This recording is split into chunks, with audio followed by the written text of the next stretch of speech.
Muito bem. Bom dia a todos e todas, seres vivos, todos os seres vivos que aparecem aqui nessas telinhas, digamos assim. Estamos, portanto, no PPGDH, no Programa de Pós-Graduação em Políticas Públicas, Cidadania e Direitos Humanos da Universidade Federal da Paraíba. Eu sou Luciano Nascimento e esse é o módulo Fundamentos Históricos e Epistemológicos dos Direitos Humanos. Só o título já é uma provocação, né? Falar de fundamentos dos direitos humanos, depois falar ainda de fundamentos epistemológicos e históricos dos direitos humanos. E, como nós vamos iniciar o eixo 2 hoje, é exatamente sobre isso que trataremos. E trataremos sobre essa ideia dos fundamentos, principalmente epistemológicos dos direitos humanos, se é que eles existem, né? À luz do conteúdo do eixo 2, mas também à luz da ideia do texto de Rafael de Jorge, O Desafio do Juiz Constitucional, né, do Verfassungsgericht, do Tribunal Constitucional, ou do, digamos assim, mandatário da nação, naquele episódio histórico-cultural, linguístico, comunicativo entre Carl Schmitt e Hans Kelsen, e também, obviamente, antes daquilo, no conto de Kafka, né, referido por Rafael de Jorge no seu texto. Assim como nas provocações interessantes, elogiosas, colocadas pelo professor Lucas Trindade no seu texto Weber contra Luhmann. Né? Para além do conteúdo, portanto, passaremos por essas duas estruturas textuais, digamos assim. Né?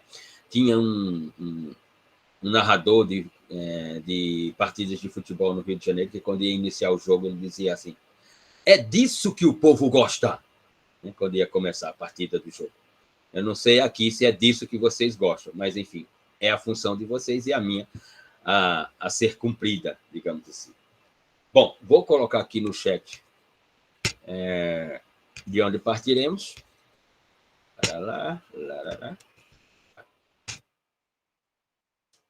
Eixo 2, estrutura, teses, teoria e paradigma. Mas ficamos de iniciar, se eu estiver equivocado, por favor, me corrijam, ficamos de iniciar a partir do texto de Rafael de Jorge, O Desafio do Juiz Constitucional. Foi isso? Muito bem. Bom, como puderam observar, né, leram o texto de Rafael de Jorge, puderam observar, e qualquer texto que você se depare de Rafael de Jorge notará isso, a sua preocupação inicial é, sem dúvida, digamos assim, sua preocupação inicial é, sem dúvida, apontar logo qual é a metodologia utilizada para a construção do texto. Então, lá, Rafael de Jorge já informa que a ordem do discurso, a formulação do discurso, a organização do texto ou do discurso se dará por uma abordagem de uma teoria sistêmica. Então, ele já informa qual é a metodologia utilizada por ele, que significa dizer que as suas ambições é de um texto jurídico-científico, de natureza fundamentalmente comunicativa, pela teoria sistêmica metodológica utilizada pelo autor. Então, penso que é uma preocupação que todos nós devemos ter quando organizamos um texto, quando construímos um texto, quando formulamos um texto. Penso que não há como abdicar da metodologia. Não quer dizer que ela vai resolver todas as questões de um texto ou de uma propositura, de uma tese, de uma ideia. Mas ela seria, digamos assim, como diria Da Vinci, ela seria uma bússola. Né? A metodologia ela é apenas uma bússola. E com a utilização dessa bússola, você, obviamente, tem que fazer uso de toda a sua criatividade, de toda a sua memória, de toda a sua capacidade de formulação cognitiva e produção linguística. Ela é um instrumento relevante, mas ela não é mais relevante do que você próprio, que é o observador, a observadora. Né? Mas sem ela, tudo se torna bem mais difícil, digamos assim.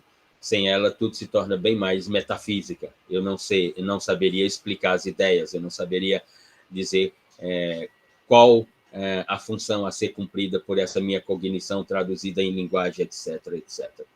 Com a metodologia, eu posso explicar tudo isso. Volto a repetir, ela não resolve as questões, mas ela auxilia muito na organização das complexidades comunicativas, nesse sentido.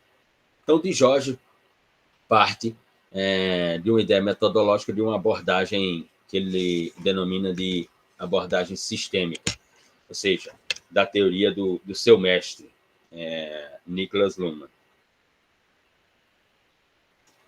Para, em seguida, ele tratar a ideia da Constituição, como o tradutor bem enfatiza lá no texto, a ideia de Dijorge parte de um pensamento original de Luhmann na teoria dos sistemas, portanto, na teoria sistêmica, de interpretar a Constituição como um acoplamento estrutural entre política e direito. A partir desse pensamento, Dijorge propõe uma interpretação da Constituição como a memória da unidade da diferença entre política e direito. Ou seja, a Constituição, primeiramente, é a memória do direito constitucional. Esse é um ponto. Ao interpretar a Constituição por essa ideia, por esse plano, Dijorge está informando que, quando ele observa a Constituição, ele observa a Constituição como a memória desse movimento denominado constitucionalismo, a memória do direito constitucional. Para além de uma memória do direito constitucional, a própria memória das teorias da Constituição, seja ela a Constituição política, seja ela a Constituição política de Carl Schmitt, a Constituição jurídica de Kelsen, a Constituição do fator de forças sociais de La Salle, até a Constituição cultural de José Afonso da Silva, enfim, as teorias da Constituição, a partir da unidade da diferença, ou seja, ela é a memória que representa uma unidade na diferença entre o que é política e o que é direito. Sem ela, significa dizer, por outras expressões, que na sociedade moderna, na ideia do Estado moderno, da própria sociedade moderna e do direito moderno, se não houvesse a Constituição, não haveria diferença entre política e direito. Ou seja, então ela é a unidade diferenciadora. Lembram quando me referi a Luhmann sobre o seu livro Os Direitos Fundamentais como Instituição?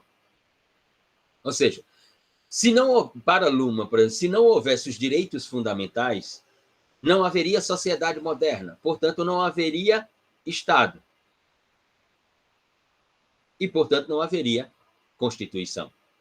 O que significa dizer que não haveria, para esses autores, a teoria que ela representa o espelho maior de tudo isso, que é a teoria da diferenciação funcional.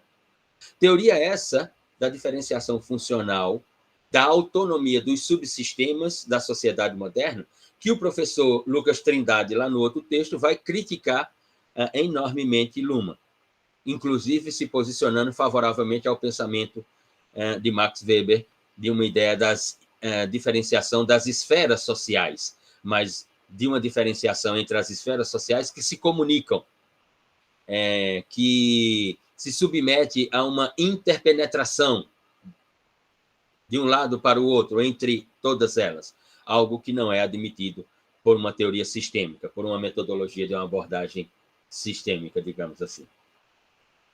Então, a ideia de Dijorge, nesse texto, é uma ideia, primeiramente, originalíssima em termos de textos de direito constitucional.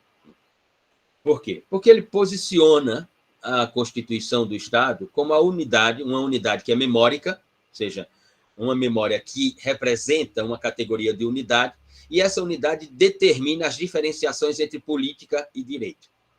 Esse é um segundo plano do seu texto. Por quê? Porque mesmo quando havia a Constituição, nos primeiros momentos da modernidade, aí me refiro, seja a realidade americana, seja a realidade francesa, a realidade americana de 1787, seja a realidade francesa de 1791, mesmo ali nós estávamos numa organização do direito pelo pensamento positivo, ou pelo pensamento positivista do direito. O constitucionalismo era uma proposta, ou representava uma proposta em organização, em desenvolvimento. O direito era o direito positivo, mesmo tendo uma Constituição. Com o início do século XX, o constitucionalismo passa a mostrar uma ambição que, para ela se realizar, é preciso, obviamente, como diz Thomas Kuhn, lá no seu livro de 1966, As Estruturas das Revoluções Científicas, para um paradigma se iniciar, faz-se necessário que outro se finde, ou seja, que outro se conclua, que outro se esgote. Portanto, todo paradigma se inicia a partir do esgotamento de outro paradigma. Mas quando temos o início de um paradigma, mesmo esse que se inicia, ele se inicia com resquícios do antigo paradigma, que foi a ideia do direito constitucional. Ou seja, o direito constitucional ele é um direito normativo, porque a Constituição é o espaço de normatividade das ideias constitucionais, assim como a norma é o espaço de normatividade das ideias positivas sobre o direito. Né? E por isso nós tivemos, no início do constitucionalismo, essa organização de um direito constitucional que representado saindo das declarações, que eram declarações políticas de direitos, como da Inglaterra, como as novas declarações dos Estados Unidos, como da Filadélfia, da Geórgia e outras que vão se transformar na Constituição americana, seja na Declaração Francesa dos Direitos do Homem e do Cidadão, que depois vai servir como base para a Constituição Francesa de 1791. O constitucionalismo, numa ideia de ambição como direito, deixa de lado, portanto, o seu lado político para, portanto, se apresentar com a armadura jurídica. Para se fazer isso, foi necessário se apropriar das estruturas positivas, como, por exemplo, a ideia de norma constitucional. E a Constituição vai se traduzir entre uma estrutura principiológica, que, digamos assim, são as declarações políticas do mundo moderno, e as normas constitucionais, para que essa Constituição tenha aquilo que Conrad Hesse chamou de a força normativa da Constituição. Seja pelos princípios, seja pelas normas, nós temos que, portanto, interpretar a Constituição como um documento de aplicabilidade imediata. Esse era o primeiro ponto. Mas aí depois vieram as complexidades dos modelos de Constituição. Constituição dirigente, Constituição econômica, Constituição programática e assim por diante. Mas sempre a Constituição como principal documento do Estado e da sociedade modernas, inequivocamente. A questão é que, num primeiro momento, esse juiz, como diz de Jorge, que deixa de ser um juiz da exegese e passa a ser um juiz da Constituição, esse juiz ele estava adstrito às normas constitucionais, à principiologia da Constituição, à ideia dos tratados internacionais, mesmo porque toda e qualquer Constituição prevê no seu corpo um momento de internalidade desses tratados para que eles adquiram força normativa, ou seja, para que eles saiam das declarações políticas e venham para as estruturas jurídicas. Enquanto estávamos ali, tudo bem. O juiz constitucional ele tinha uma função inequívoca, qual seja a ideia de materializar a Constituição na decisão judicial. Por quê? Porque o discurso constitucional é de que o direito constitucional é um direito da realização concreta, da realização material, enquanto o direito positivo era, portanto, um direito legal formalista unicamente. Portanto, um direito da imaterialidade. E isso, sem dúvida, corresponde a uma realidade. Mariana Lacerda aqui, a intocabilidade, como definir uma. Exatamente, a intocabilidade. Mas a abordagem que de Jorge dá não é essa. Ou seja, Esse relato que eu acabo de fazer é o relato do pensamento constitucionalista, ou seja, dos constitucionalistas liberais, iluministas, modernos. De Jorge parte, desde o início da Constituição, de que essa narrativa que eu acabo de realizar, que é uma narrativa correspondente ao pensamento constitucionalista, ela não existe, porque mesmo no processo inicial do constitucionalismo, não vou nem me referir ainda ao neoconstitucionalismo e ao seu código binário entre ativismo judicial e decisionismo, mesmo ali, para de Jorge, essa é uma farsa. O juiz constitucional ele não faz acontecer a realidade concreta, digamos assim, ou a realização concreta do direito constitucional. Na verdade, com o constitucionalismo, e essa é a diferenciação que de Jorge quer fazer, com o positivismo jurídico, o que nós tínhamos era um sistema de direito que a sua preocupação era com o futuro. Ou seja, o positivismo, como um direito imaterial, ele passa a mensagem jurídico-pedagógica de que nós não devemos praticar determinadas ações. Em não praticando essas determinadas ações, ele garante o futuro. Ou seja, quando eu olho para o artigo 121 e que ele diz matar alguém, e eu quero matar alguém, e olhe que a minha lista não é pequena, e eu quero matar alguém, mas não o faço, eu realizo o direito positivo. Eu realizo o artigo 121 ao deixar de praticar a minha ação. E, portanto, o artigo 121 garante o futuro. O direito constitucional é exatamente o contrário. Para ele se realizar, ele precisa ser aplicado, ele precisa ser materializado. Para de Jorge, isso é um abandono da ideia do futuro. Isso joga a sociedade moderna para incertezas do futuro, para a incerteza do futuro. Por quê? Porque as observações trazidas pelo juiz na decisão do caso concreto não gera certeza, só gera incertezas.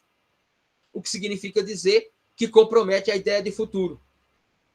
Ou seja, essa ideia liberal de realização material, essa ideia liberal, iluminista, moderna, de realização concreta do direito, só maximiza as complexidades, não minimiza as complexidades. Essa é a ideia que ele quer colocar. Quando o juiz tem toda essa liberdade para decidir. Que, na verdade, é uma liberdade para decidir que é uma não decisão. Porque ela não tem lastros jurídicos. Nessa unidade da diferença, esse modelo de juiz, para de Jorge, ele faz mais política do que direito. O que, do ponto de vista da teoria da diferenciação funcional, é um absurdo. Porque eu quebro as fronteiras entre os subsistemas. E, portanto, ao quebrar as fronteiras entre os subsistemas, eu comprometo o futuro. Porque a ideia da teoria dos sistemas é construir uma estabilidade do sistema social, ou seja, minimizando as complexidades, através da operacionalidade dos subsistemas, direito, economia, política, religião, etc. E aí de Jorge vem com uma tese no terceiro ponto, eu diria terceiro ou quarto ponto, que ela é, sem dúvida, de uma originalidade que você não encontra nos textos constitucionais. Primeiro porque ele faz uma interrogação afirmativa. A Constituição trata de uma realidade, ou a Constituição constrói uma realidade. Ele primeiro diz, a Constituição parte de uma realidade. E segundo, ele diz, ou ela constrói uma realidade. E me parece que... já passa a palavra, Marta. E me parece inequivocamente, inegavelmente, que a Constituição constrói uma realidade. Porque se ela não tiver no modelo de Estado moderno e sociedade moderna, nós não teremos direito constitucional. O que significa dizer que, por exemplo, se nós tirarmos a Constituição, não haverá Estado constitucional de direito. Então, não é o Estado constitucional de direito que constrói a realidade da Constituição ou a sua, mas é a Constituição que determina que o modelo de Estado é constitucional de direito, e não ele o Estado. Então, ela não parte de uma realidade, o Estado, ela parte dela própria, ela é autopoética, é o que ele está querendo dizer. Ou seja, nós olhamos para o Estado e dizemos assim, então o Estado é constitucional. O Estado só é constitucional por causa da Constituição, não por causa do Estado. Mesmo porque, se nós formos olhar, nós notamos uma evolução na ideia do conceito de Estado. Estado de direito, Estado liberal de direito, Estado democrático de direito, Estado constitucional e democrático de direito. Então, ela constrói uma realidade. Então, o que é que faz o juiz para Dijógenes? O juiz, ele simplesmente interpreta as realidades construídas pela Constituição e não a realidade sobre a qual ele está decidindo. O juiz não decide com base na realidade que ele está observando, que seja o mundo do direito. Ele decide com base na realidade lhe dada pela Constituição. Ou seja, o juiz não interpreta, o juiz reinterpreta. O juiz não descreve, o juiz redescreve. O juiz não inventa, o juiz reinventa. Aqui está um dos pontos fabulosos de originalidade do texto de Rafael de Jorge. Os constitucionalistas vão e dizem, não é assim, esse é um discurso de deslegitimação do pensamento constitucional da Constituição. Não. O constitucionalista liberal, ele é tão cego, ele é tão limitado na sua capacidade de observação, que ele não consegue ver, né, como diria Reis von Forst, os homens não veem que não veem. Ele não consegue ver que o que de Jorge está querendo dizer, primeiro, não é deslegitimar o direito constitucional. Segundo, não é deslegitimar o movimento constitucionalista. Terceiro, é mostrar uma outra estética desse direito constitucional e desse documento chamado Constituição. Que é no sentido de que não é o constitucionalismo, não é o Estado que cria a realidade constitucional, mas é o inverso. É a Constituição que cria a realidade do Estado constitucional e é a Constituição que determina o que é o constitucionalismo, e não o contrário. É apenas nesse sentido. Isso não significa deslegitimação, isso significa observação através do que ele próprio chamou de abordagem sistêmica. Ou seja, é observar por todo o sistema, não é observar parte do sistema, não é observar a Constituição como parte do sistema. Ela é a unidade entre política e direito, sem a qual, ou seja, sem ela, não haverá a diferenciação entre política e direito. Se não é a Constituição, nós não saberemos qual é a diferença entre política e direito. É isso que ele está dizendo. E, portanto, ela determina essa diferenciação entre política e direito como unidade memórica da política e do direito a partir dela própria, e não da política e do direito. É isso que ele está querendo dizer. Mas, como já tem uma série de gente aqui, deixa eu olhar para essas mãozinhas aqui. Mãozinhas. Vou clicar nas mãozinhas. Não, deixa eu aqui, para aí. Levantar as mãos. Olha aqui quem é que está. Vamos ver a fila, como diz aqui. Então, agora, só olhar aqui. Quem? É Marta, professor, primeiro. Depois Cleiton.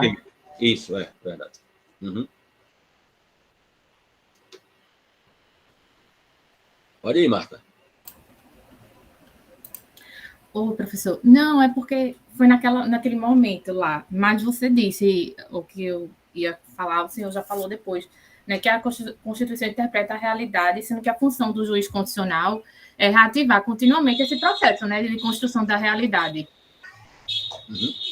O processo, outra diferenciação é que, para de Jorge, o processo é circular, ele não é hierárquico, ele não é horizontal, né? Ele não é vertical, ele é circular. Ele até diz, né, que a Constituição forma-se em círculo, né, por ser considerado um texto autológico. Ela fala de si, né?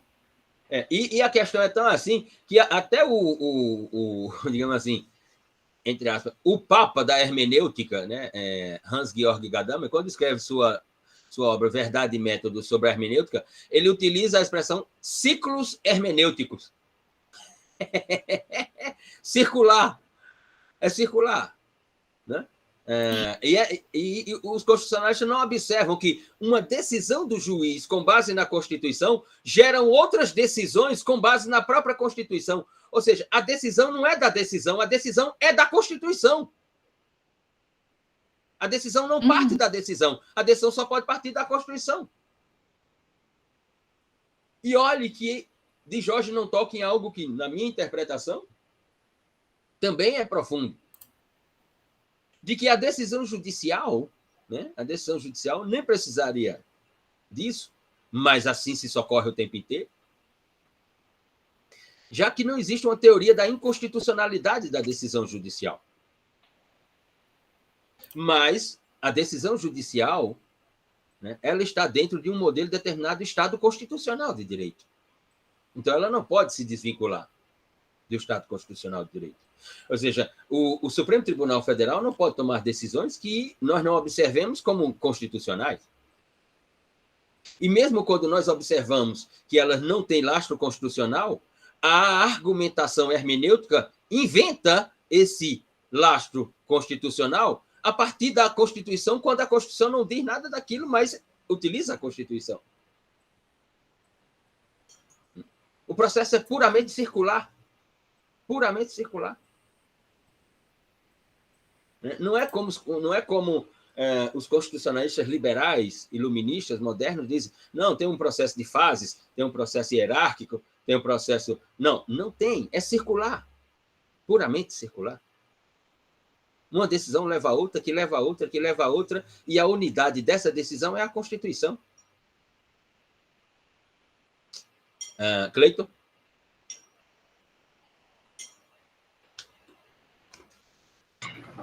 Bom dia, professor. Bom dia, pessoal. Ainda nessa linha do que o senhor vem apresentando sobre a Constituição, um elemento que constrói a realidade, até que Marta complementou, me chamou a atenção essa função da Constituição como um elemento disciplinador do subsistema da política. Isso. Que seria, no caso, através da decisão judicial. E aí, quando o senhor fala que a Constituição ela serve de unidade, o que eu questiono é essa decisão judicial, que vem como um elemento disciplinador da política para, digamos, definir o que é direito e o que é política. Quando ela encontra obstáculos na jurisprudência, como, por exemplo, a própria Constituição, no caso do Brasil, tem a ideia solta que a própria Constituição ela coloca como sendo a presunção de inocência, né? Até o trânsito em julgado. E quando a jurisprudência ela vem e os próprios autores responsáveis pela aplicabilidade dessa Constituição, ele vem e diz, não, agora pode relativizar a própria Constituição em razão de outras decisões judiciais. Como é que fica essa complexidade dentro dessa ideia da Constituição como o elemento disciplinador, o elemento que... Bom dia, Thalita.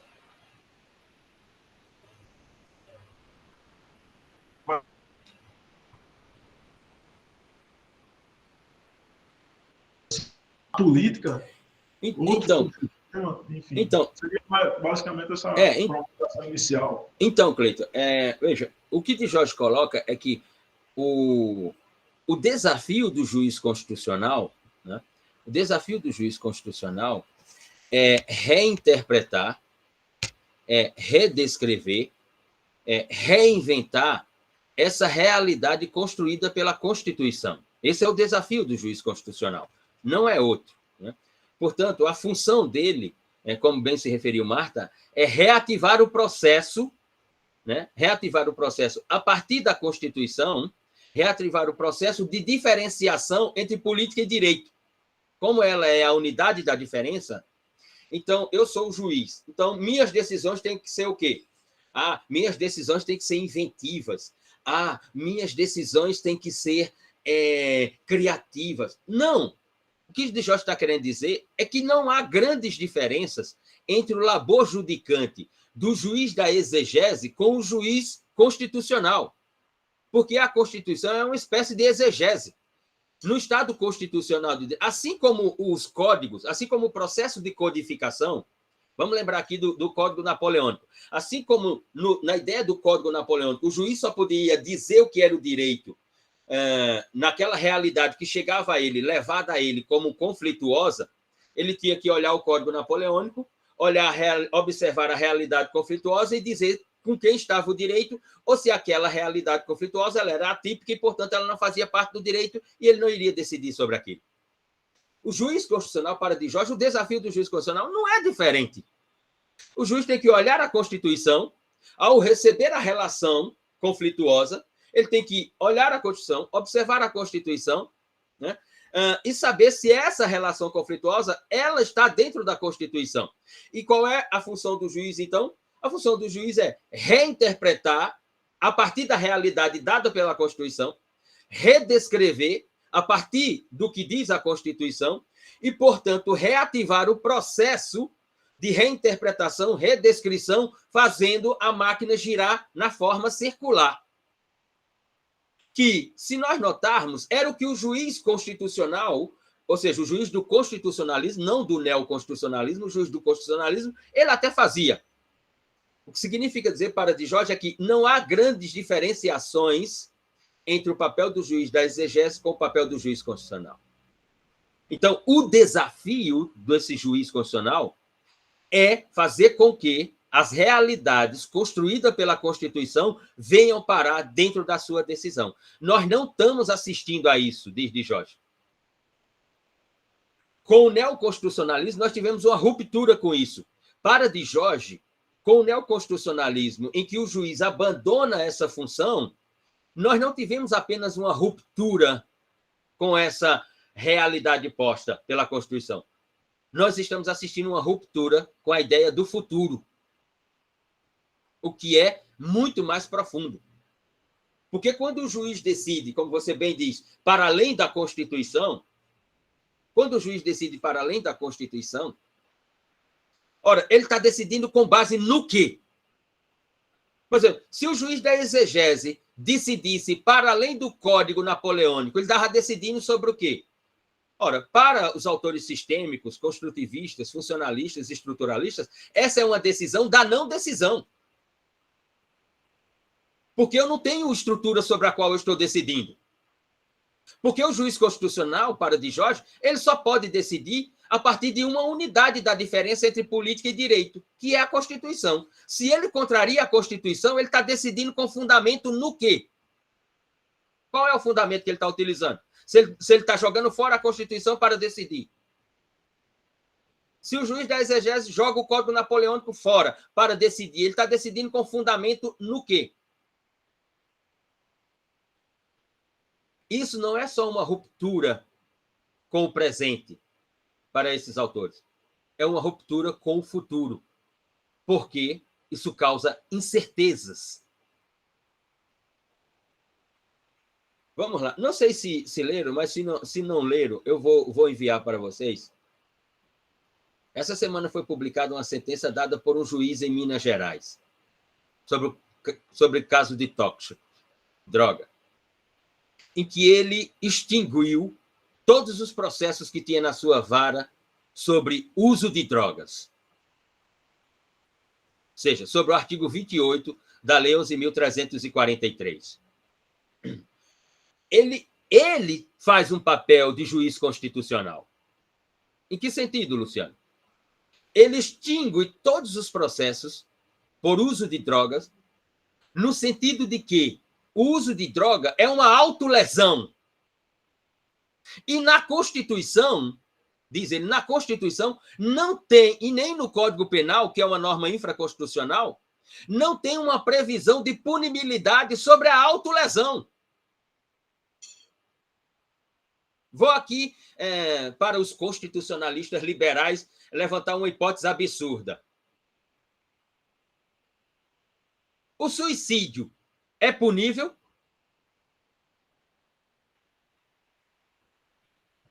O suicídio é punível? Não. Não. O que é punível? Instigação, auxílio, induzimento Incentivo. ao suicídio. Se resultar em lesão gravíssima ou morte, né? Isso. Então, por que o uso de droga é criminalizado se eu estou me autolesionando? Nota qual é o papel do juiz constitucional? Fica claro que a criminalização de comportamentos que somente impliquem... Exato. Deixa eu terminar de ler aqui que o Cleiton colocou no chat. Fica claro que a criminalização de comportamentos que somente impliquem autolesão, sem dano ou perigo de dano à esfera jurídica de terceiros, não tem respaldo em Estado democrático de direito. E o Estado democrático de direito que ele está falando aqui é Estado constitucional de direito. Essa é a unidade da diferença. Ou seja, ele tem que ir para a realidade que a Constituição constrói. Tem alguma realidade na Constituição, ou tem alguma realidade construída pela Constituição que diz que o Estado pode criminalizar alguém que se autolesiona? Não conheço nenhuma. Não conheço nenhuma.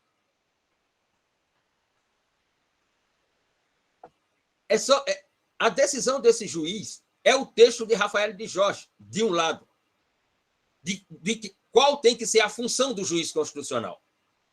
E do outro, qual não tem que ser a função do juiz constitucional. Ou seja, como é que eu posso prolatar uma decisão condenatória a alguém, né, que está usando drogas culturalmente, socialmente, se está usando para uma finalidade que vai atingir somente a ele ou a ela? Como é que eu vou fundamentar a imputabilidade penal, a imputação penal? Como é que eu vou fundamentar a intervenção penal? Como é que eu vou fundamentar o exercício do ius puniendi do Estado contra essa pessoa? Se eu fizer isso, já lhe passo a palavra a Natália, primeiro Juliana, depois Natália. Se eu fizer isso, como os juízes fazem, rompendo a Constituição, então eu vou ter que sustentar... Ou seja, o juiz que condena alguém por uso de drogas, ele deveria condenar alguém que tentou suicídio, não obteve sucesso e ficou com lesões. Ele deveria prolatar uma decisão condenando essa pessoa também. A função do juiz constitucional para Rafael de Jorge é redescrever a Constituição, é reinterpretar a Constituição, é reativar o processo pelo qual o direito vai continuar operando. Porque se o direito parar de operar, quanto mais demanda chegar do sistema social, uma hora nada mais vai funcionar. E aí a pergunta é, se... Já passo a palavra para a Juliana. Se a função do juiz constitucional é redescrever a Constituição, reinterpretar a Constituição, e olhe que tem até uma teoria entre os liberais, que eles não gostam muito de falar sobre essa teoria, mas que Canutilho fala o tempo inteiro dela, a teoria da interpretação conforme a Constituição. O que é a interpretação conforme a Constituição? Se não é o texto de Rafael de Jorge. Se a função do juiz constitucional é essa, a função do juiz da exegese era fazer o quê? Interpretar o Código Napoleônico e olhar a relação social e saber se o Código Napoleônico tinha uma realidade sobre aquela relação. Se tinha, aplicava o código. Se não tinha, era atípica. Então, qual é a diferença entre o juiz constitucional e o juiz da exegese? A diferença é que um se fundamentava, a sua função era se fundamentar num diploma codificado, os códigos. O outro é que a sua função é fundamentar suas decisões no diploma que dá vida ao Estado moderno, ao modelo constitucional de Estado moderno e sociedade moderna, a Constituição do Estado. Interpretando a Constituição como a unidade da diferença entre política e direito. Porque se ele não fizer isso, ele vai causar uma mistura miserável entre política e direito. E ao causar essa mistura entre política e direito, abriu janela para a moral, para a religião, para todas as outras metafísicas que elas foram afastadas na sociedade moderna. Diga, Juliana. Professor, voltando um pouquinho, são 3 pontozinhos que eu queria, só para primeiro eu delimitar. Existe a política, existe o direito, e a Constituição, ela seria como naquela representação matemática, um ponto de interseção entre as duas, mas ela não seria nenhuma nem outra. Ela é a junção das duas, ela é um pouquinho de cada, ou ela é uma coisa sui generis? Não, No seu nascedouro, ela é política.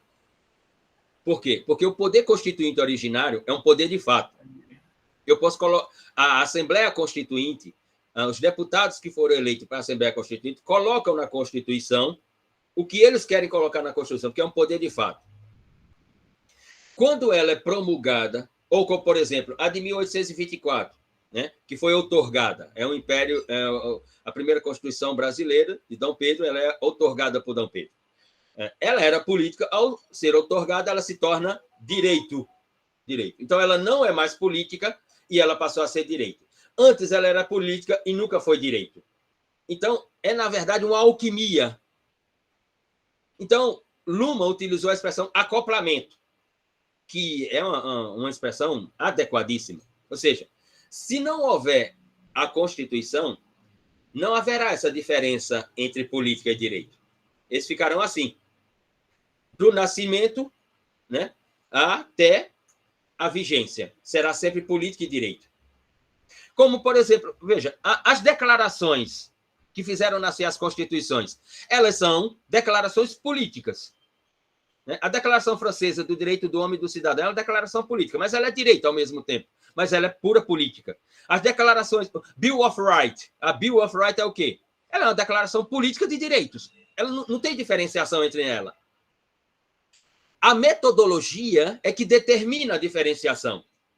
Pelo pensamento de uma teoria sistêmica, de todo o sistema, é preciso fazer as diferenciações entre as unidades do sistema. É preciso fazer as diferenciações entre o que é sistema e subsistema. O sistema é a sociedade, os subsistemas são política, direito, economia, religião, arte e ciência. Ora, então, para eu ter a sociedade moderna, é preciso eu ter um modelo de Estado. Para ter um modelo de Estado, na sociedade moderna, só vai ser possível através de um documento chamado Constituição. Aí a pergunta é, e o que é a Constituição? Essa é a pergunta clássica, Juliana, do pensamento italiano. Cos'è la norma fondamentale? Cos'è la Costituzione? Essa todo manual de direito constitucional italiano inicia com isso. Cos'è la norma fondamentale? Né? Certa vez aí na Universidade Federal, foi 2013, 2014, um congresso que se realiza aí todos os anos sobre Habermas, que é lá no Centro de Educação. E um desses anos eu fui assistir, né? E tinha lá um professor italiano, e ele tratou sobre a ideia de Constituição no pensamento de Habermas, né? E como eu sabia que ele era italiano, né, eu fiz a pergunta que todos os italianos fazem, os juristas italianos. Professor, cos'è la norma fondamentale? E ele disse, Luciano, você podia não ter vindo para esse congresso. Eu disse, muito obrigado pela resposta. Ele disse, por quê? Ele disse, você sabe que eu sou italiano. Eu disse, claro. Eu disse, porque essa é a pergunta do direito italiano. Que é a Constituição? Aí os constitucionalistas liberais vêm com essa ideia dos valores. Não, a Constituição representa os valores da sociedade moderna. É mesmo? Então, a de 1824 no Brasil representou um valor fantástico, a escravidão, porque ela não aboliu a escravidão. A americana também não. Então, ela representou um valor fantástico da cultura americana, a escravidão. Aí pergunta para os liberais se eles interpretam que a Constituição trouxe a escravidão como um valor da modernidade. Eles vão dizer, não. Sim, porque ele não extinguiu. Ela não é a representação dos valores da sociedade moderna? E para dizer que é a representação dos valores da sociedade moderna, ela não tem que fazer um processo seletivo, como Beccaria fez em De Delito e de Pena? A pena capital na sociedade moderna, não. Pena de prisão, sim. Né? Pena de maus-trato na sociedade moderna, não. Pena de banimento na sociedade moderna, não. Pena de suplício na sociedade moderna, não. Aqui a Constituição fez a mesma coisa, mas só que com a escravidão ela não fez. Então, se eu disser que ela é a representação dos valores da sociedade moderna, eu tenho que reconhecer que ela traduziu a escravidão como um valor da sociedade moderna, pelo menos nos Estados Unidos e no Brasil, ela o fez. Na França, não. mas nos Estados Unidos e no Brasil ela fez. Então, ela nasce como política por causa do poder constituinte originário, que é um poder de fato, mas no momento da promulgação, no nosso caso aqui, de 88, quando promulgada, ela se torna jurídica. É por isso que eu disse, salvo engano, no último encontro, Juliana, quem deveria escrever sobre a Constituição deveria ser Paulo Coelho, né, que escreveu o Alquimista. Né, porque a Constituição é o Alquimista. Né? Ela é pura política, mas como ela tem um corpo normativo, a sua forma é de corpo normativo. Olhe um código e olhe a Constituição em termos de forma. Qual é a diferença?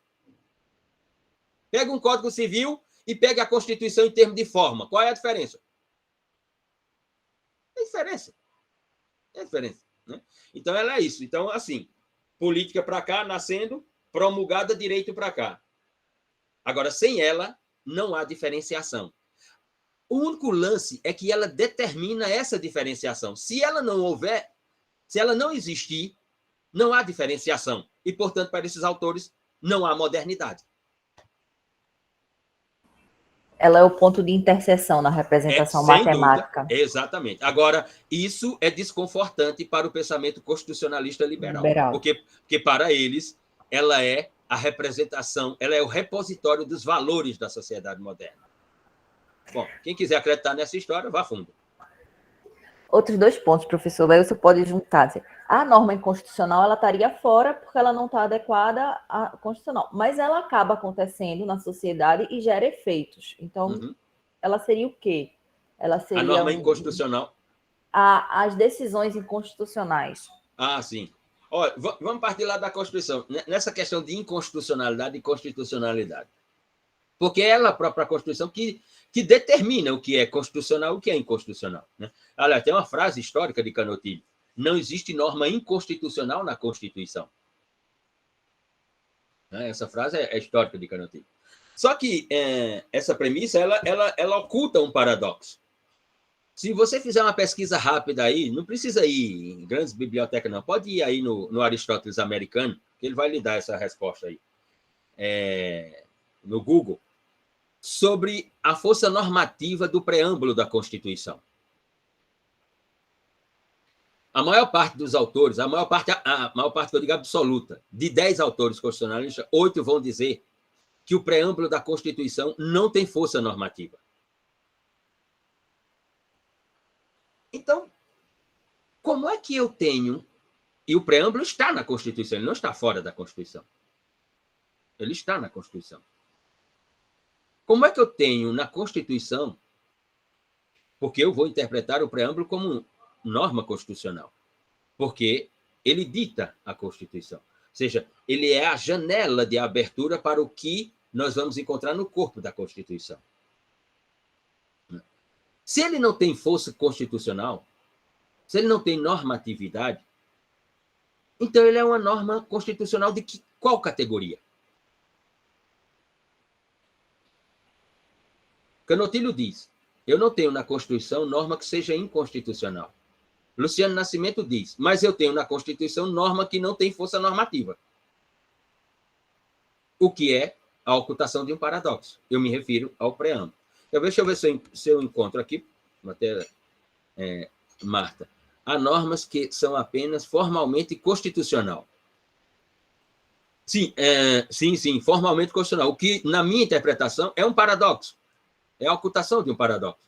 Porque se está na Constituição, e os constitucionalistas dizem que o direito constitucional é um direito da concretude, da realização material, eu não posso ter norma só formalmente constitucional. Ela tem que ser concretamente constitucional. Senão, eu vou para o positivismo. Senão, qual será a diferença entre Constituição e positivismo jurídico? Deixa eu só ver se eu encontro aqui. Assim eu... Deixa eu ver. Estou aqui.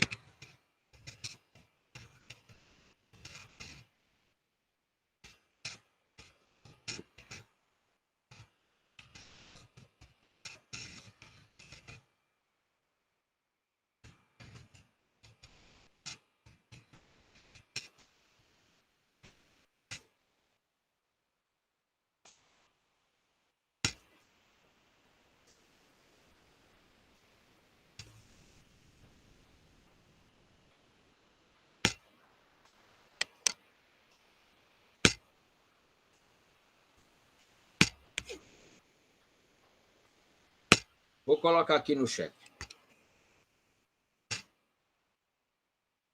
Escrevi esse texto em 2004. 2004 para 2021 tem 17 anos. A força normativa do preâmbulo da Constituição. E, na minha interpretação, o pensamento constitucional liberal oculta o paradoxo. Se o preâmbulo é da Constituição, então ele tem que ter força normativa. Ele não pode ser formalmente constitucional, como se referiu Marta. Se ele for formalmente constitucional, então não haverá diferenciação entre constitucionalismo e positivismo jurídico. Não haverá essa diferenciação.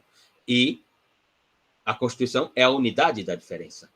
Se ela é a unidade da diferença, na minha interpretação, se a Constituição, como diz de Jorge Luma, é a unidade da diferença entre política e direito, ela também é a unidade da diferença entre direito material e direito imaterial, entre constitucionalismo e positivismo jurídico, na nossa interpretação. A inconstitucionalidade da decisão, não é isso, Juliana? Você se referia à inconstitucionalidade. Não, veja, tem aqui, na nossa interpretação, um dos maiores desafios para alguém que queira... Só para deixar, claro, tentar esclarecer, porque o senhor falou que a Constituição, a comunidade, ela vai delimitar o que é direito e vai delimitar o que é política. Ela traça os limites, já que ela é um acoplamento entre as duas. Exato. E a inconstitucionalidade, a decisão que é inconstitucional, ela está fora desse limite. Tá. Mas ela acaba no dia a dia, quando os juízes prolatam as sentenças, trazendo efeito para a sociedade. Uhum. Sim. Então, esse efeito, onde é que a gente pode caracterizar ele? Ele não é válido? Ele é válido? Ele é um erro do sistema? Eu não sei se eu estou conseguindo... Não, está conseguindo perfeitamente. Está conseguindo perfeitamente. Veja, a Constituição, ela estabelece as fronteiras entre política e direito. Ao estabelecer as fronteiras entre política e direito, isso para o pensamento sistêmico, para o pensamento construtivista, funcionalista, estruturalista. Ao estabelecer as fronteiras entre política e direito, ela, de alguma forma, inventa a teoria da diferenciação, ou ela ratifica a teoria da diferenciação funcional. Mas aí vem um juiz, né, e prolata uma decisão que nós observamos, vamos na Constituição, como diz de Jorge, e não encontramos o fundamento na Constituição. Então, onde está o fundamento da decisão desse juiz, que nós não observamos na Constituição? Ora, o fundamento está em si próprio. A decisão judicial, não que ela não fosse, a decisão judicial ela sempre foi autopoética na exegese, porque ela partia dela própria, observando a estrutura normativa. No constitucionalismo, no neoconstitucionalismo, ela também é autopoética, mas a partir exatamente desse personagem chamado juiz. Você diz assim, como é que nós podemos observar como normal ou natural uma decisão judicial que nós observamos a Constituição e ela não tem lastro na Constituição, ela não tem fundamento na Constituição?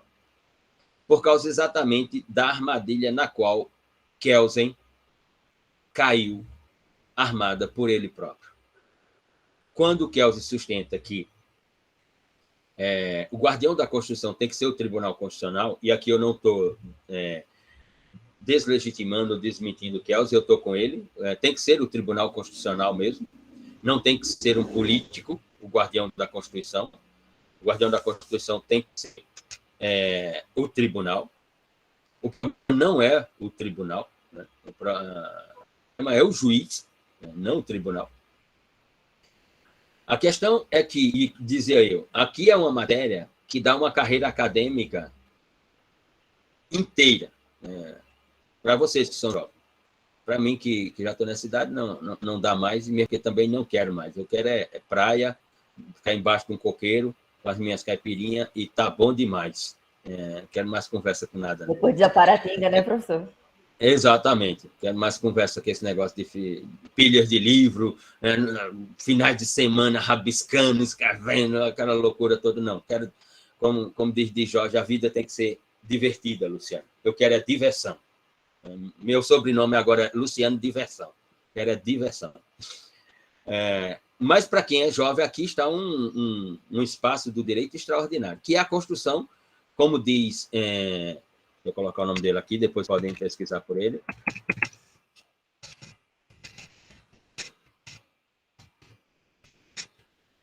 Esse que já enviei o texto dele para vocês em forma de sugestão, o professor Jorge Eduardo Douglas Price, argentino. Ele tem estamos, inclusive, trabalhando na tradução da tese dele, que é denominada de Teoria da Decisão Judicial. Foi o doutorado dele com Rafael de Jorge. Estamos traduzindo para o português, junto com uma colaboradora do NUPOD, do Núcleo para a Pesquisa do Direito, que é a senhorita Raniele Andrade. Ela está trabalhando no texto, está organizando a tradução do texto. O trabalho grosso é dela. Nós estamos só orientando a tradução e discutindo os pontos de dúvidas. Em breve, essa obra será publicada em português, Teoria da Decisão Judicial, de Jorge Eduardo Douglas Price. Aqui está um campo, Juliana, para um projeto de pesquisa, para se construir uma carreira acadêmica, que é a propositura de uma teoria da decisão, uma teoria da inconstitucionalidade da decisão judicial. Obviamente que isso requer uma luta titânica, isso requer uma transformação no corpo normativo da Constituição, por uma PEC, né? E depois, obviamente, a construção da própria tese, informando quais seriam os critérios que, portanto, quais seriam os critérios a partir da Constituição que fariam dessa decisão uma decisão inconstitucional. Ou seja, ou o juiz, na sua prolação decisória, cumpre os critérios determinados pela Constituição, e assim ele se torna o guardião, e aí, na fala de Cleiton, não precisaríamos do vigia, né? Porque se eu tiver na Constituição critérios como o juiz tem que decidir, eu não preciso do vigia. O vigia já é a própria Constituição. Ou seja, nós inverteríamos a ideia. A Constituição é que se torna a guardiã do julgador, e não o julgador, o guardião da Constituição. Mas, sem essa previsão, nós temos o que estamos assistindo aí, o neoconstitucionalismo, com a ideia do ativismo judicial e do decisionismo, que é o juiz prolatando decisões que nós vamos procurar o fundamento dessa decisão na Constituição e não encontramos. Vamos procurar o fundamento dessa decisão no Tratado Internacional e não encontramos. Eu não vou aqui nem me socorrer, né, das séries de decisões do Supremo Tribunal Federal. Mas, por exemplo, nesse campo ao qual me referi, que o Cleiton até colocou um fragmento aqui da decisão do juiz, no campo das drogas. Qual é o fundamento? E olha que a Lei 63.6776 dizia isso, e ela nunca foi julgada inconstitucional. A Lei 11.343 de 2006 diz isso, e ela ainda não foi julgada inconstitucional. Como é que eu posso sustentar a constitucionalidade de uma decisão que condena alguém por uso de drogas? Qual é o fundamento dessa decisão? Qual é o fundamento constitucional dessa decisão? Aí você quer fundamento para uma prolação de decisão condenatória, por exemplo, por tráfico de drogas? Sim, aí sim. Mas por uso de drogas? Uso cultural, uso social de drogas? Veja, Juliana, a luta que está sendo, né, para o uso da maconha medicinal, que é uma questão do direito humano ao acesso à saúde, determinado pela própria Constituição. A saúde como um direito fundamental. Veja a luta que está sendo para termos decisões judiciais que reconheçam a legalidade do uso da maconha medicinal. Eu orientei um trabalho doutoral no outro programa de um menino que é oriundo desse programa aqui. Ele fez mestrado aqui, depois foi fazer doutorado lá. Fui orientador do trabalho dele, Lucas Oliveira. Né? Fizemos uma etnografia da maconha medicinal, do uso cultural, social e medicinal da maconha. Inclusive, essa tese foi indicada para o Prêmio CAPES do ano de 2020.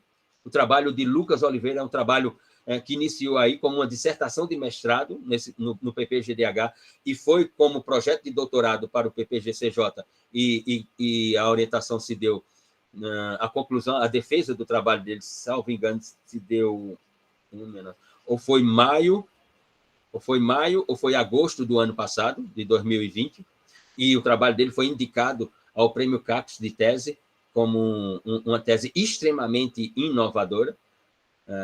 Veja a dificuldade que nós temos na nossa realidade, né, para fazermos dessa planta um medicamento que já está comprovado, né,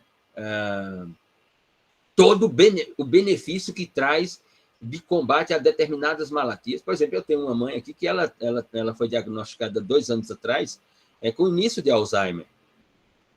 E ela faz o uso medicinal da maconha com óleo que tem um TCB de 4%, acompanhada por um psiquiatra, o Dr. Yohara, Caio Yohara, daí de João Pessoa. Se não está melhorando, mas como nós podemos notar, está freando enormemente o avanço da doença. Nota-se perfeitamente, né, a eficácia do óleo. Mas veja a luta histórica, cultural, civilizatória que nós temos que fazer.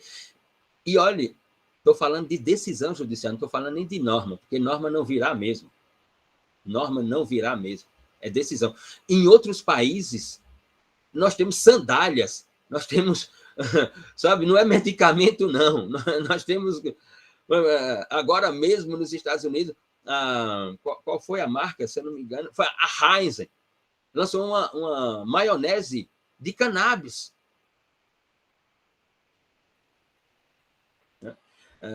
Mas nós temos decisões judiciais, outras que você olha a Constituição e você não vê lastro nenhum. Essa decisão, ela é inconstitucional? Não, ela não é inconstitucional. Por quê? Porque não há uma diferenciação, Juliana, tá vendo? Se houvesse a diferenciação, nós poderíamos determinar que ela seria inconstitucional. Como não há diferenciação, ou seja, não há os critérios que construam a diferenciação, então não posso dizer que há uma decisão inconstitucional. Mesmo, veja, e aqui, mais uma vez, por favor, me interprete pelas minhas palavras. Sou favorável à criação do tipo penal, sou favorável à criação do tipo penal de homofobia, de transfobia, sou favorável. Mas não sou favorável por esse pensamento liberal piegas, que acha que vai, com o tipo penal, vai resolver o problema de homofobia ou de transfobia. Não teremos mais atitudes, não teremos mais ações, não teremos mais comportamentos, não teremos mais condutas homofóbicas ou transfóbicas, porque agora teremos uma norma. Eu não caio nessa pieguice iluminista liberal, burguesa. Não. Interpreto de que é preciso uma norma para que nós possamos organizar a complexidade. Tratar isso como uma complexidade e não como um problema. E, a partir dessa norma, como uma organização complexa, advir as decisões nos casos concretos. Mas não que vai resolver alguma questão. Não vai. Mas vai organizar. Vai organizar. A decisão do Supremo Tribunal Federal equiparando ao racismo, homofobia e transfobia é um absurdo total na modernidade. É um absurdo total. Por quê? Porque aquela decisão rompe definitivamente com a unidade da diferença entre política e direito. Porque a Constituição, no artigo 5º, inciso 39, ela diz que crime ou delito só pode ser criado por norma, não por decisão judicial. E olhe que o Supremo Tribunal Federal equiparou ao crime de racismo, o que significa dizer que o tipo penal de homofobia e transfobia é inafiançável e imprescritível por uma decisão judicial, não por uma lei. Quer dizer, decisão judicial agora determina o que é imprescritível e inafiançável? Nota o absurdo dessa decisão. Nota que o juiz, ele assume as funções do legislador e rompe com a teoria da diferenciação funcional, com a unidade da diferença. Ele rompe com a Constituição. Não vem me dizer com base na Constituição. Não é com base na Constituição, não, meu querido. Natália. Bom dia, pessoal. E dentro dessa questão, dessa construção de realidade e o que é a expressão social, a gente até problematiza isso que o senhor falou agora por último. Como que o direito ele resiste a inserir dentro do seu escopo, né, da sua argumentação jurídica, questões como essa. E essas decisões, elas partem da análise do sujeito dentro do sistema, e não a partir dessa expressividade social. Eu fiz até um aporte com um trecho do texto de Weber contra Luma, que, no meu entendimento, né, como eu cheguei a essa conclusão, faz total sentido. Por exemplo, essa questão da legalização da maconha. Dentro do sistema, você vai ser visto como. Vou usar a linguagem popular, né? Você vai ser visto como um desocupado, um maconheiro, e que não tem uma perspectiva de futuro, entre a vadiagem, entre várias questões. Assim como outros movimentos sociais, aqueles feministas de gênero, que são pessoas fora da idoneidade moral. Porque esses sujeitos que reivindicam essas questões, eles vão ser analisados pelo sistema e não pela expressividade de como que essas questões se desenvolvem no corpo social. O texto de Weber, ele até coloca assim, ele menciona sobre sistemas sociais diferenciado nas relações de seu ambiente. Só que partindo do entendimento de que Luma não é humanístico, o ambiente que ele se refere vai ser justamente o próprio sistema, e não a composição social. Então, tem uma coisa que a gente veio colocando desde o começo da aula, que é a apropriação do direito de um fato que não pode se resolver, se diluir na sociedade. Então, quando aquilo não pode se resolver ali, então o direito se apropria, toma com a linguagem própria aquela complexidade para tentar diminuí-la. E nessa apropriação, o sujeito ele vai ser analisado do sistema e não fora dele. Para tentar organizar melhor a ideia do que eu estou falando. Uma discussão que a gente vem fazendo também na aula, né, a questão da fome. Então, vamos lá. Se eu pratico um furto, porque eu estou com fome, dentro dessa sistemática de Luma, analisada pelo subsistema direito, eu vou ser taxada unicamente como criminosa. Nada para além disso. Mas aí, na perspectiva de Weber, que ele já vem analisar o sujeito social, aí já vai entrar as outras particularidades do meu contexto. Então, vai ser analisada a minha hipossuficiência financeira, vai me ser entendida como uma minoria social e, assim, uma pessoa marginalizada. Então, eu vou ser analisada a partir das desigualdades que tem na sociedade. Não sei se está entendendo a minha compreensão. Só uma questão, Natália. O texto não é de Max Weber, né? Sim. O texto é de Lucas Galdino, interpretando um ponto teórico dos pensamentos de Max Weber, que são contrários aos pensamentos de Niklas Luhmann. Os dois partem da mesma ideia, né, de sistemas, né? Só que Weber trata da ideia de sistema pela ideia dos subsistemas como esferas sociais. Weber denominou de esferas sociais, enquanto Luhmann denominou de subsistemas sociais, né? Para Weber, isso, Lucas Trindade, o texto é de Lucas Trindade, do professor da UFRN. Para Weber, há uma comunicação entre as esferas sociais, entre religião, política, economia, moral, direito. Há uma comunicação, ao que Weber chamou de interpenetração nas relações entre essas esferas sociais, enquanto que para Luhmann não são esferas sociais, são subsistemas do sistema social, eles são autônomos, eles não se comunicam, eles determinam a diferenciação funcional da sociedade moderna e eles são binários. Eles tomam decisões por códigos binários que estão na sua própria estrutura. O direito, por exemplo, a estrutura do direito é norma e decisão judicial. O direito só se manifesta ou através de norma ou através de decisão judicial. E quando se manifesta através de decisão judicial, está falando de norma. né? E quando decide com base em norma, está gerando decisão judicial. Esse é o código binário. Que Weber não admite essa ideia de autonomia das esferas sociais, como ele chama, e nem tampouco de que elas são binárias, né? Mas no restante você está assertiva, sem dúvida alguma. Essa última colocação que o senhor colocou, que o senhor até tinha falado no começo da aula, dessa que ele não depende. Só que no meu entendimento que eu coloquei aqui, eu entendi que ele depende da seguinte maneira, olha. Quem defende? Depende. A dependência Porque para quem? Assim, calma, deixa eu contextualizar. Porque o texto ele traz um conceito, a partir de Luhmann, de sociedade mundial.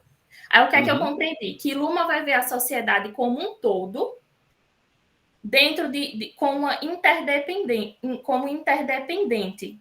O sistema de Luhmann ele se torna autônomo, porque ele é autopoético, mas ele tem essa interdependência porque um subsistema vai precisar do outro.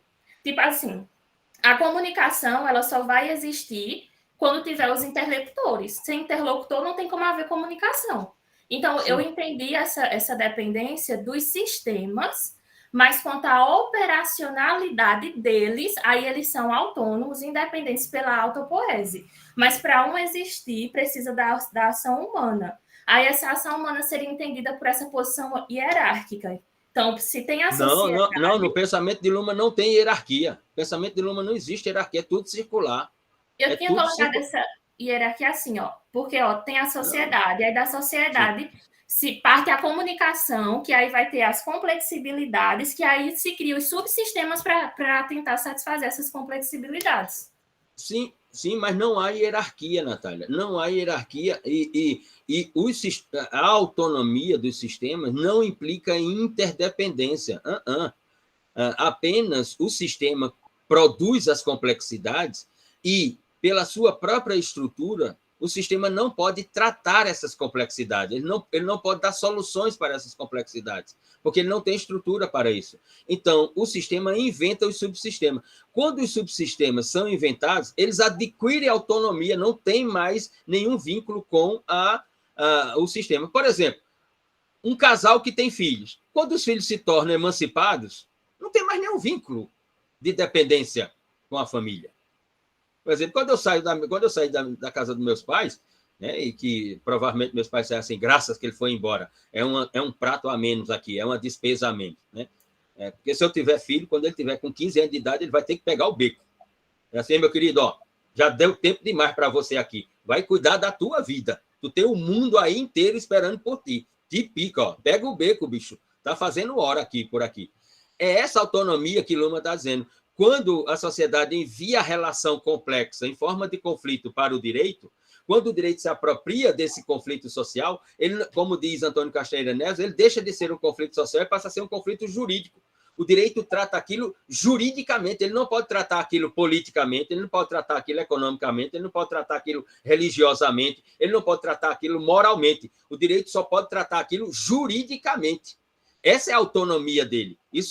E essa autonomia é determinada pela sua própria estrutura, norma e decisão. E como é uma estrutura dual, a sua estrutura determina o binarismo do sistema, como também na economia, como também na religião. Qual é o binarismo da religião? Fé e não fé. Crer ou não crer. Esse é o binarismo da religião. Né? Mas, para deixar claro, não há hierarquia no pensamento de Luhmann, e não há interdependência da sociedade em relação aos subsistemas. Entendi. Agora, isso não acontece, né? Como o senhor colocou, que não poderia haver a questão dos valores, por exemplo. Se não tivesse isso, Pronto, olha, o senhor citou, aula passada, a questão dos julgamentos feministas. Sim.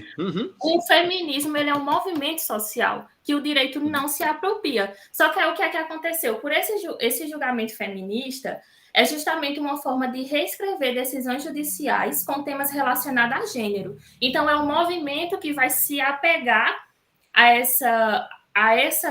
esse negócio que é forte. Ai, não estou sabendo usar a palavra. Ela vai se apropriar de algo jurídico para legitimar o que ela defende. Olha, uma coisa que eu queria colocar, por exemplo, é o caso da Mariana Ferrer. A Mariana Ferrer, quando ela foi julgada na fria e positivada lei, negando que o Brasil tem a cultura do estupro, que o Brasil é misógino, machista, e negando todos os dados estatísticos que revelam que somos ranking na questão de violência de gênero. Mas quando você vê o julgamento dela, o que você percebe é ela sendo analisada como sujeito dentro do direito, apenas pela a leitura fria e positivada das suas normativas. Então, se a Constituição e demais fossem uma expressão social, isso não ia acontecer. Então, ela é uma criação da realidade, porque o sujeito vai ser analisado dentro do sistema. Natália, o caso de Mariana Ferrer está em um shopping center. O caso dela não é mais relevante do que centenas e centenas de jovens que passaram pelo que ela passou e não vão parar nas páginas de jornal. O caso dela só está sendo comentado porque era numa festa em Florianópolis. Ela é uma pessoa desse mundo das celebridades aí, que frequenta o mundo das celebridades, e por isso se tornou notícia. Caso como o dela, nos morros, nas favelas, nos bairros burgueses, filhas de empregadas domésticas.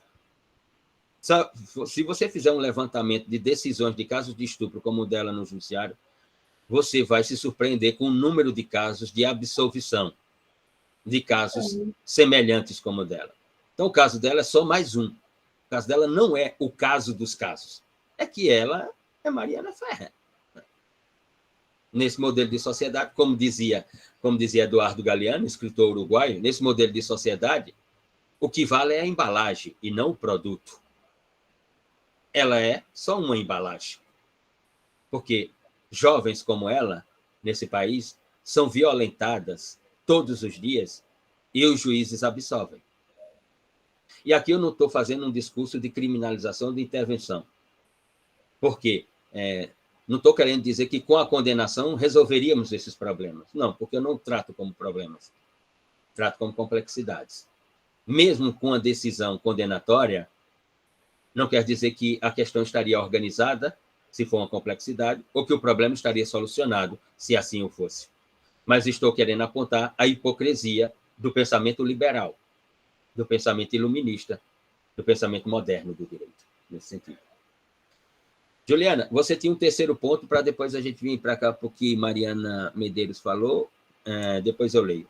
Foi, professor, mas agora eu já fiquei até confusa depois do senhor falando aí. Porque eu tinha querendo contestar um pouco, mas isso é a visão de cada um também. Que ele diz que a Constituição, ela descreve, o juiz constitucional descreve e interpreta a Constituição.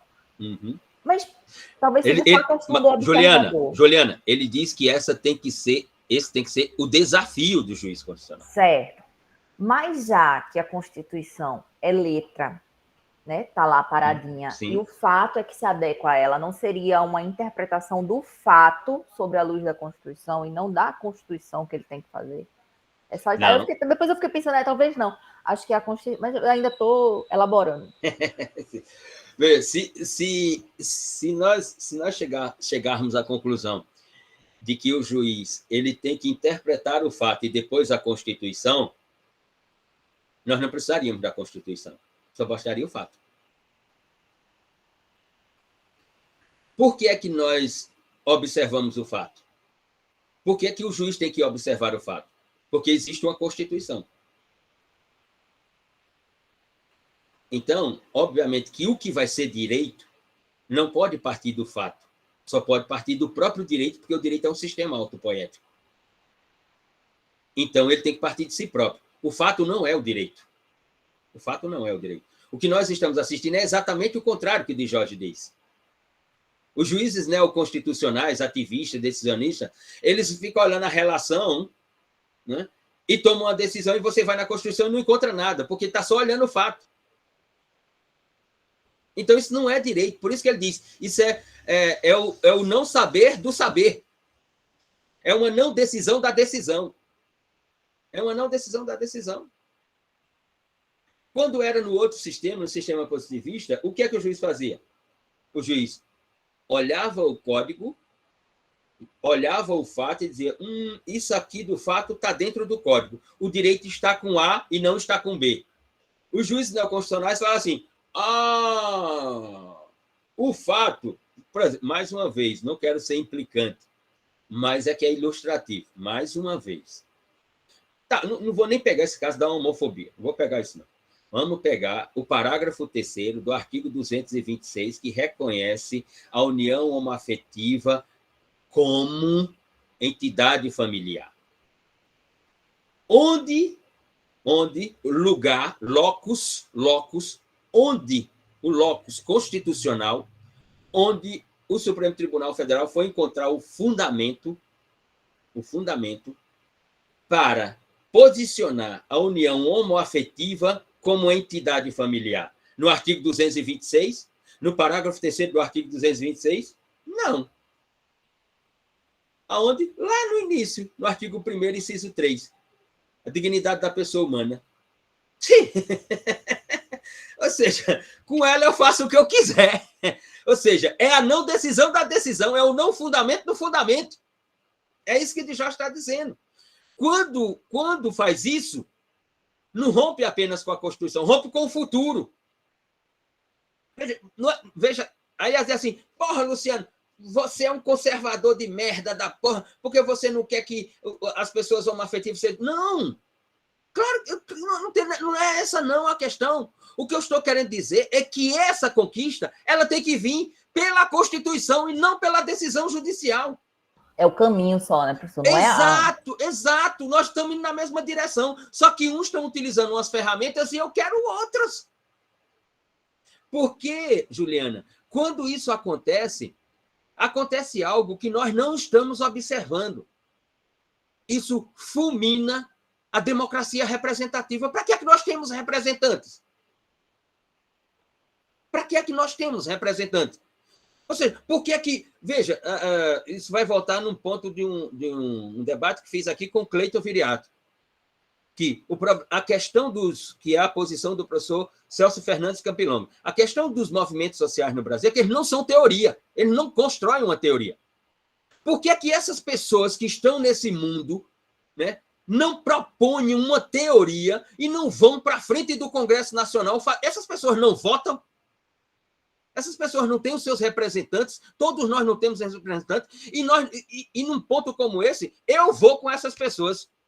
Eu não vou com essas pessoas para frente do tribunal, porque interpreto que não é competência do tribunal. Mas se amigos meus, e eu tenho vários amigos meus homoafetivos, é assim, Luciano, nós estamos fazendo uma comitiva para ir para Brasília, para a gente fazer pressão nos deputados, não sei o que lá, eu digo, arrume uma vaga para mim. Arrume uma vaga para mim que eu vou. Agora, eu não vou para frente do Supremo Tribunal Federal. Porque, ao ir para frente do Supremo Tribunal Federal, eu estou elevando o juiz a uma função que ele não tem e estou descendo o legislador de uma função que é originariamente dele.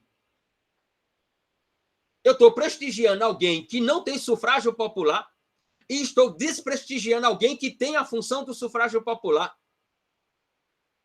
Ou seja, eu estou minimizando a democracia política e maximizando a judicialização. Na minha interpretação, isso não tem sentido. Isso rompe com a unidade da diferença. Não é que...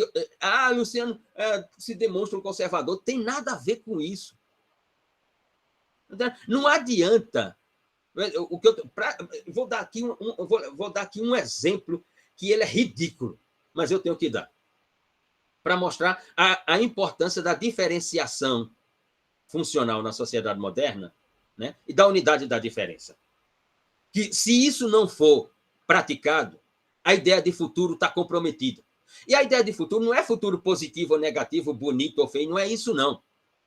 É só o futuro. O futuro dessa sociedade continuar como sociedade moderna. Não adianta eu querer ser um piloto de Fórmula 1 dirigindo um Fusquinha ao lado da Red Bull e da Mercedes, da Red Bull de Verstappen e da Mercedes de Hamilton, e Luciano ali com um Fusquinha. Essas conquistas, elas são conquistas civilizatórias do ponto de vista, primeiramente, de manifestação política, comunicação política. Então, elas têm que ser realizadas pela política, para depois se transformar em direito. E não como manifestações políticas, nascendo como direito e depois se transformando como política. Está tudo errado. Está tudo de cabeça para baixo. Amanhã ou depois, nós vamos acordar e não estaremos mais na sociedade moderna. E aí vamos nos perguntar, e estaremos em qual sociedade? Vou voltar à fala de Natália lá, quando Natália diz assim, mas há uma comunicação entre os subsistemas, há uma interdependência. Se há uma interdependência, como está lá no texto de Lucas Trindade, observando a proposição de Max Weber, que é da comunicação entre as esferas sociais e a interpenetração entre as esferas sociais. Religião com direito, direito com moral, moral com política, política com economia, assim por diante. Se nós vivemos isso, então nós temos que reconhecer que nós não estamos na modernidade. Nós estamos no medievo. Porque na era medieval era assim. Política, economia, religião, direito, era tudo um só. Não havia diferenciação. Então, se há isso, então nós temos que nos observarmos e dizer assim, nós não somos modernos. Nós não estamos na sociedade moderna. Nós somos pré-modernos. Se Marcelo Neves, tenho todo respeito, inclusive admiração até pelos escritos de Marcelo Neves, mas se Marcelo Neves estiver correto de que não há essa diferenciação, que há uma alopoese, uma loucura, uma mistura entre tudo, então ele tem que colocar nos textos dele de que nós não somos modernos, nós somos pré-modernos. Porque se nós estamos na modernidade, o que nos faz moderno é observar a diferenciação existente entre política, moral, economia, religião, direito, arte, ciência. Isso é que nos faz moderno. É eu dizer assim, opa, eu estou aqui nessa sala. Isso aqui é um curso de graduação. Ou, isso aqui é um curso de pós-graduação. Isso aqui é um mestrado. Qual é a minha função como professor aqui? Minha função como professor aqui é seguir o plano de aula que vocês receberam, é trazer o maior número de fontes, de teorias, de textos, para que vocês possam ler, debruçar, refletir sobre eles. A minha função aqui é traduzir as ideias, todas essas teorias desses autores, eu tendo domínio sobre elas, e responder às dúvidas de vocês, praticar comunicação jurídica com vocês e tal. Eu não estou aqui para fazer manifesto político. Eu não estou aqui para me engajar politicamente por A, por B ou por C. Eu estou aqui para lecionar. Essa é a diferenciação funcional. Não exijam de mim aqui um ser político. Exijam de mim aqui, Luciano, sobre a teoria de Luhmann, como é que é isso? Sobre a teoria de Habermas, como é que é isso? Sobre o texto de Lucas, como é que é isso? Qual era o pensamento de Max Weber? Como é que pensa Robert Alex? Como é que pensa Chaim Perry? Como é que não sei o que lá? Essa é a minha função aqui. Eu estou dentro do que aquela menina chama assim, cada um no seu quadrado. Quando eu quiser fazer política, eu me engajo em um movimento político, eu vou para as ruas, levo bandeira, faço minhas manifestações, utilizo os perfis de rede que eu tenho, bababá. Mas aqui eu estou numa função a qual eu não posso ignorá-la. Porque se eu misturar minha função de professor aqui com um programa que nós temos que seguir, com manifestações outras que não dizem respeito ao programa, eu não sou uma pessoa moderna, na minha ideia. Esse é o meu pensamento. Eu penso que era primeiro Samara, né? Depois Mariana. Eu acho que depois eu vou ler aqui o que Mariana Medeiros escreveu. Diga, Samara.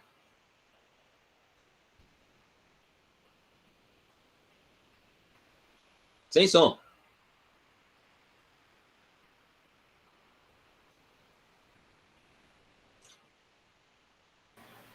Agora sim. Foi, agora, eu pedi para Mariana... Agora eu estou ouvindo com os ouvidos. Ou como diz o governador de Minas Gerais, agora eu ouvo, sim. Eu pedi para a Mariana para ir antes, porque eu vou no médico. Daqui a pouco o professor vou ter que sair um pouco mais cedo. Tranquilíssimo, sem problema. Só para ver se eu entendi. No caso, o Luhmann ele fala que não não se deve assumir que um subsistema ele pode orientar ou controlar outro, né? Justamente porque não há essa hierarquia entre subsistemas. Mas aí, na prática, quando acontece essas influências de, por exemplo, o judiciário legisla, ou então a gente vê que, sei lá, a criação das leis são muito influenciadas pela população, pelo apelo popular, enfim, essas influências. Estaria quebrando essa hierarquia? Sim.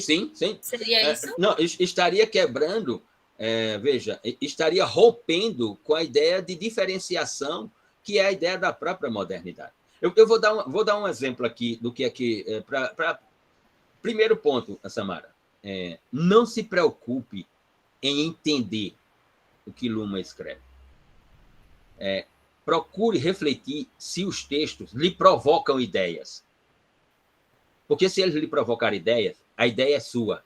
Escreva sobre ela. Terá uma originalidade. Será inusitada. Aqui está o ponto. Se você vier a entender, maravilha. Mas se não vier, é como diz a juventude no TikTok. Foda-se. Se não entendeu, foda-se. Não tem problema nenhum. Agora, sim, terminou a leitura do texto. Puta, eu tenho 3 interrogações aqui, vou refletir sobre elas. Como é que eu posso organizar essas minhas 3 interrogações que apareceram aqui depois da leitura do texto? Maravilha, se chegou a isso, tá maravilhoso.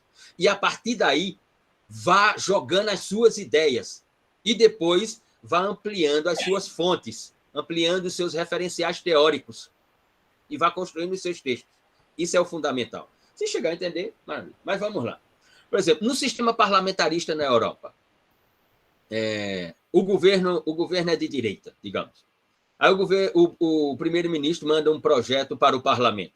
O parlamento reprova o projeto, não aprova o projeto, como diz os italianos, na realidade italiana, brucia il progetto, ou seja, reprova o projeto. O primeiro-ministro cai, o governo cai, e tudo continua funcionando. O sistema continua funcionando. Se faz nova eleição. E aí o primeiro-ministro que vence não é mais de direita, é de esquerda. Aí o primeiro-ministro de esquerda manda um projeto para o Congresso reprova, o governo dele cai. O parlamento continua funcionando, o executivo continua funcionando, tudo continua funcionando. Por quê? Porque há uma diferenciação. Há uma diferenciação. Aqui para nós, no nosso presidencialismo, que é um presidencialismo fake, né? É tudo misturado. Né? Daqui a pouco a gente vai falar sobre semântica, sintaxe pragmática. A ideia semântica assim, presidencialismo de coalizão. Qual é o presidencialismo de coalizão? É a não diferenciação entre presidencialismo e legislativo. É a compra do legislativo pelo presidencialismo, liberação de emendas, dinheiro para ali, não sei o que lá. Aí, quando isso não acontece, o que faz? Pá! O sistema crola. Quando deveria haver uma diferenciação. Ou seja, o direito tome suas decisões com fundamento em si próprio direito. A economia, por exemplo tem um subsistema. A gente discute isso muito sobre o direito. Mas me diga aí, a economia toma decisões com base no quê? A economia, quando vai tomar suas decisões, ela observa o direito? Ela observa a política? Ela está preocupada com a religião, a economia? Não. Ela toma... Por exemplo, a denominada nova economia digital. Nós estamos assistindo, né? Assistimos lá o depoimento daquela senhorita que trabalhou no Facebook, o depoimento dela no Senado americano. O que ela falou? Olha, o Facebook é uma máquina de produzir ódio. E eles sabem disso. E eles constroem a plataforma para isso. Eles incentivam essa produção de ódio na plataforma. Por quê? Porque para o Facebook o que importa é isso aqui. Está querendo saber se as pessoas estão se degladiando lá, se aquilo, em termos de futuro, é complicado para o processo civilizatório, para a democracia política? Não, o Facebook está preocupado se ele vai ter mais usuários, se vão ter mais anunciantes no Facebook, se as pessoas vão pagar para as suas postagens chegar mais não sei aonde, para maximizar a riqueza. Com base em quê? Com base em si próprio no Facebook. O Facebook está preocupado com nada de direito, com a Constituição, com nada. Aí, no direito é que nós temos essas discussões de que o direito tem que tomar decisões levando em consideração não sei o quê. Não, o direito tem que tomar decisões levando em consideração o direito, porra. Ou então não é direito. Ou então não é direito. Então nós vamos reconhecer de que esse direito seja pelo menos honesto como foi Ronald Dworkin. O meu direito é um direito político. A minha ideia sobre direito, dizia Ronald Dworkin, é de uma filosofia política. A decisão judicial ela tem que ser uma decisão parte jurídica, parte política, que ele chamou de o direito como integridade. O que Luhmann sustenta, essa diferenciação, é que torna cada subsistema uma micromáquina da máquina maior, que é a sociedade. Como diz de Jorge, o sistema do direito ele é uma máquina complexa na qual se condensa toda a complexidade da sociedade moderna. Ele é uma maquininha complexa aqui, na qual se condensa toda a complexidade da sociedade moderna. Daqui para aqui. E não volta para aqui. Só vem. E ele tem que tratar. Aí o direito, quando tem que tratar, aí vai tratar pensando na política, vai tratar pensando na economia, vai tratar pensando na religião, vai tratar pensando na moral. Não, ele tem que tratar pensando nele, no direito. O que é que ele tem a ofertar, já que aquela demanda foi levada ao direito. Os juízes têm que ser juízes. Se o Estado é constitucional, o juiz tem que ser o juiz da Constituição, não o juiz do juiz. O Estado não é constitucional? Então, quem determina o que é o Estado constitucional? A Constituição. Então, se a Constituição determina o que é o Estado constitucional e o juiz é o juiz do Estado constitucional, ele é o juiz da Constituição e não de si próprio. Como diria um certo britânico, é elementar, meu caro Watson. Ou, como dizia Nelson Rodrigues, é o óbvio ululante. É o óbvio ululante, Samara, nesse sentido. Preocupe-se com as ideias. Primeiro plano. Se nessa sua cachola aí, como nessa minha cachola aqui, se depois da leitura dos textos surgem ideias, ou, como dizia Reich von Forst, starts cognitivos. Se aparecem os starts cognitivos, anote. Depois procure organizá-los. E depois dê uma forma a eles. E depois os apresente como uma proposta teórica. Você terá cumprido sua função. Depois saia para tomar uma, entendeu? Uma grande. Entendeu? E pronto. E a vida segue. Até o dia do mal irremediável, como escreveu Ariano Suassuna, no Alto da Compadecida. É só isso.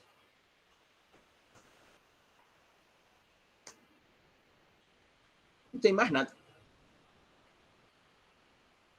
Não seremos super-heróis. Não seremos celebridades. Né? O importante é saber qual a função que nós temos a cumprir. E se a cumprimos com honestidade, se a cumprimos com dedicação, com compromisso. E o que vai nascer dela não está sob nosso domínio. De maneira alguma. Acho que tinha, depois de Samara, tinha, quem era? Antes de Cleiton? Acho que era Mariana, era? Deixa eu ler aqui o que Mariana escreveu. Mariana Medeiros. Se o que o autor cita Luhmann nesse trecho do texto, isonomia ou igualdade dos cidadãos gregos, que pressupõe a desigualdade com respeito a outros estratos da sociedade, 12. Argumento generalizável para sociedades baseadas em estamentos e em castas?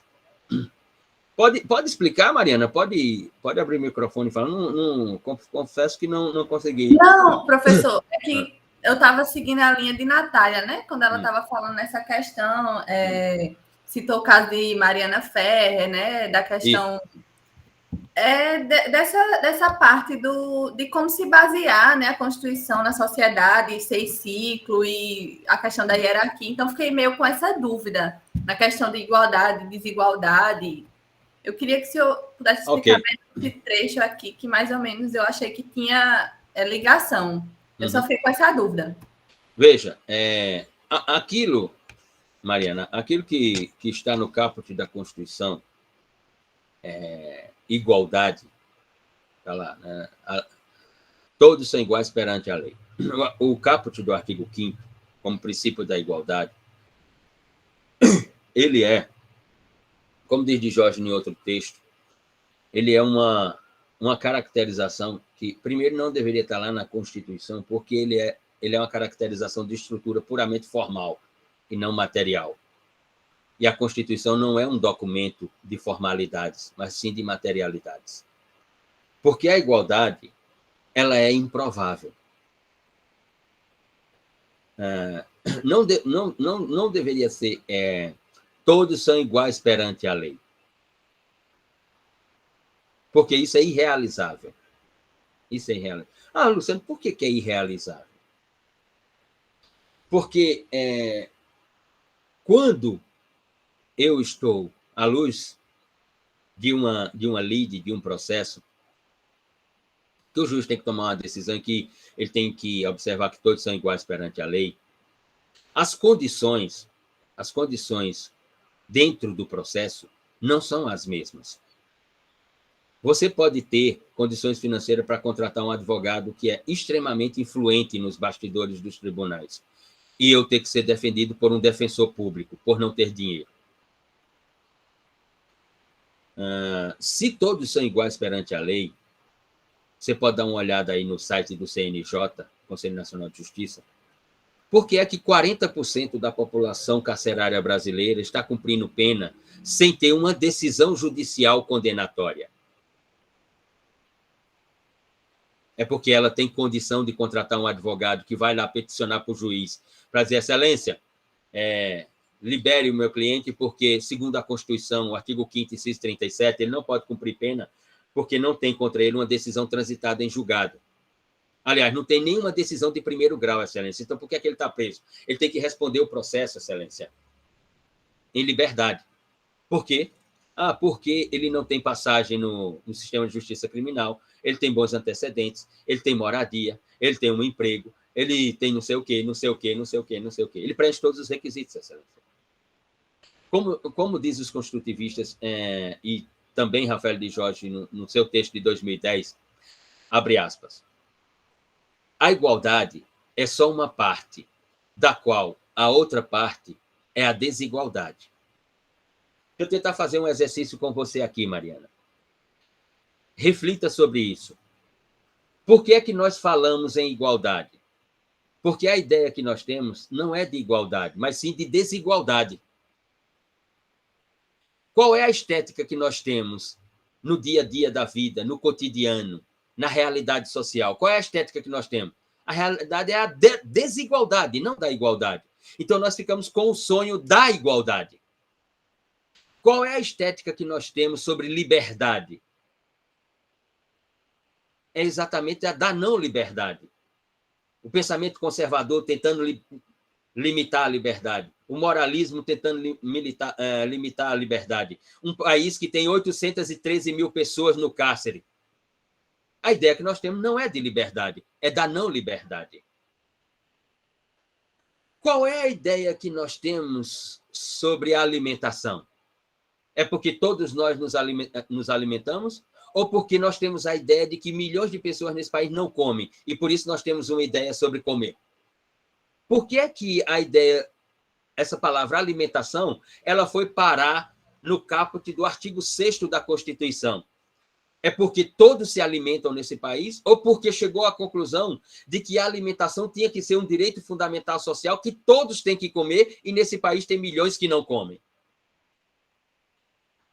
O conceito positivo qual nós queremos, igualdade, liberdade, alimentação, ele não parte de si próprio, ele parte do oposto, porque é a estética que nós temos. Nós temos o oposto da igualdade, a desigualdade. Nós temos o oposto da liberdade, a não liberdade. Nós temos o oposto da alimentação, a fome. É por isso que nós pensamos positivamente, porque nós queremos sempre o positivo, mas a realidade é outra. A igualdade é uma das maiores farsas do pensamento moderno, iluminista, liberal e burguês. Porque nós sabemos que nunca seremos iguais. A partir de nós mesmos, porque nós somos singulares. Cada um de nós é uma unidade única. Cada um de nós tem uma memória diferente. Então, como é que somos iguais? Não tem como sermos iguais. Essa promessa do direito liberal é uma das grandes farsas do pensamento da modernidade. A igualdade. Tem um texto de Jorge, salvo engano, ele diz o seguinte, é assim. A soberania só é soberana porque não há soberania. O povo só é titular do poder porque é privado do poder. A igualdade é uma parte da qual a outra parte é a desigualdade. E aí ele conclui dizendo assim: quanto mais iguais nós somos como seres, mais desiguais nós somos como cidadãos. Nota? Nota a profundidade. Quanto mais iguais nós somos como seres, igualdade perante a lei, todos são sujeitos de direito. Quanto mais iguais nós somos como seres, mais desiguais nós somos como cidadãos, na hora de gozar do direito. Uns gozam muito bem do direito, outros só sentem o cheirinho do direito. Nesse sentido. Cleiton?